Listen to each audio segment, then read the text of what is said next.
السلام علیکم دوستانو، شیردل تخنیکی معلوماتی چینل ته ښه راغلاست. الله تعالی دې وکړي چې د صحت او عافیت جامه وطن ولرئ.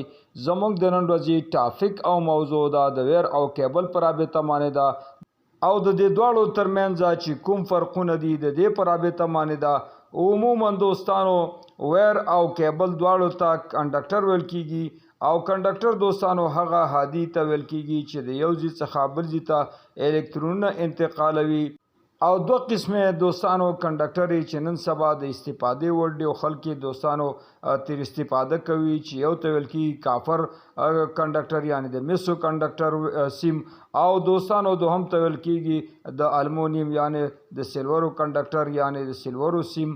نو دوستانو بیا د دې د جوړښت طریقه چې را د جوړښت د طریقې په ډول باندې دوستانو کنډکټر چې دي دا په دوه ډوله دي چې یو ته ویل کیږي سولید کنډکټر او دوهم ته ویل کیږي سټنډرډ کنډکټر. سولید کنډکټر هغه کنډکټر ته ویل کیږي چې په دې کې یو سیم موجود وي او سټنډرډ کنډکټر دوستانو هغه کنډکټر ته ویل کیږي چې په دې کې مجموعه د سیمونو موجوده وي.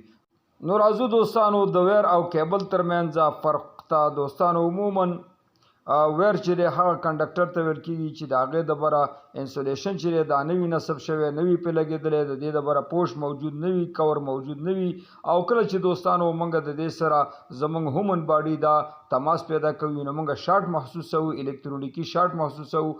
او دوستانو کیبل عموما هغه کنډکټر ته ویل کیږي چې د هغې دپاره پوشن چې دی دوستانو دا نصب شوی وي په دې باندې کور پوخ لګېدلی وي او کله چې دوستانو زموږ د هومن باډي د دې سره ټچ کیږي زموږ د دې سره د وجود کوم بله برخه ټچ کیږي نو دوستانو د هغې دپاره پوشنګ موجود وي نو موږ شارټ چې دی الکترونیکي شارټ چې دی دا نه محسوسوو. دوستانو راځو د ویر او کیبل د نصب کولو او کنیکشن کولو ځایونو ته.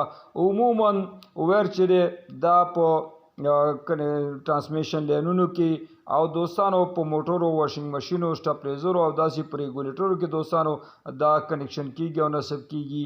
او کیبل چې دی دا عموما برقي وسایلو ته برقي اپلاینسو ته دوستانو چې کوم یو برق ته سپلای کوو موږ دې ته او د دې څخه استفاده کوو نو دوستانو د هغې ته کنیکشن کیږي او عموما دا په تعمیراتي فټنګونو کې دوستانو د دې څخه استفاده. نو دوستانو دا اړین او مختصر معلومات د ویر او کیبل پر رابطه باندې.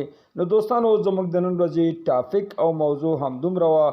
که غواړئ د بر تخنیک څخه ځانونه برخمن کړئ او خپل هر قسم برقي وسایل په خپلو کورونو کې ترمیم او جوړ کړئ نو دوستانو ستاسو څخه مې غوښتنه دا ده که زما چینل مو نوي سبسکرایب کړی د سره سبسکرایب یې کړئ او که دا ویډیو مو خوښه شوې وي در سره لایک یې کړئ. دوستانو د توجه نه مو او لیدو څخه مو یو نړۍ مننه. السلام علیکم.